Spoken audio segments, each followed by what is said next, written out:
All right, so this video is going to talk about how to change the motor, the rear motor on a Volantex F-22 Raptor. I looked everywhere for one of these, couldn't find it. I called them, they couldn't explain how to do it.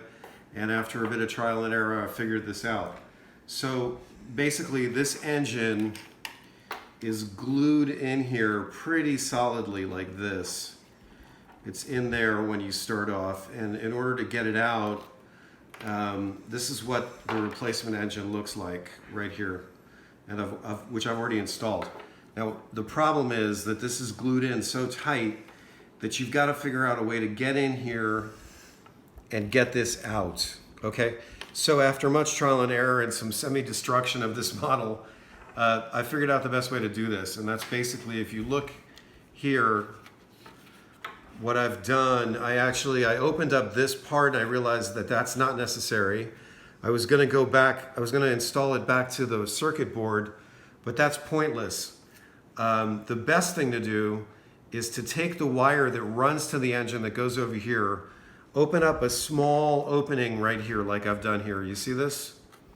And this is the wire that was coming from the circuit board right there. So I've disconnected that, and I've now reconnected the new engine onto these same two wires. I've sealed this up with a bit of contact. What did I use here? I used some contact cement. You can use whatever you want.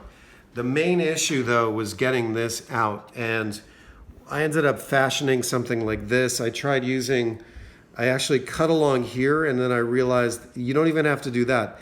The main thing you need to do is get something in here like this, all around the edges of this part where this is glued in. And if you take a plier or some kind of needle nose, the engine, this part of the engine is going to pull out first, which it did. I already threw it out, and then you're left with this piece in here, which you can see how much glue they've got on this.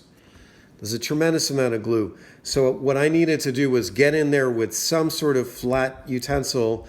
If I had something that was steel like this, a flat piece of steel, that would have been even better. I could have gotten in here and dislodged all that glue. And then once I did that, and I had this section over here open, I then cut those two lead wires off. And then using a needle nose plier like this, or really any kind of good plier, I pried this out, I popped that out. Now, I'm ready to reinstall this engine. All I'm gonna have to do here is I'm gonna situate this back in there the way it was. I'm gonna glue this up really good. I'm gonna reseal this opening, and all this extra stuff that I did here, I'm just gonna glue this back, but this was completely unnecessary in the end.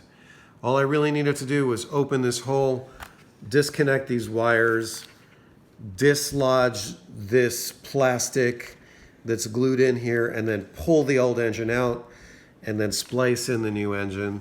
And that's it. And that is basically a replacement for the F-22 Volantex Raptor RC plane. And there are a number of other planes that are really just like this. This technique is going to work for all of them. So good luck.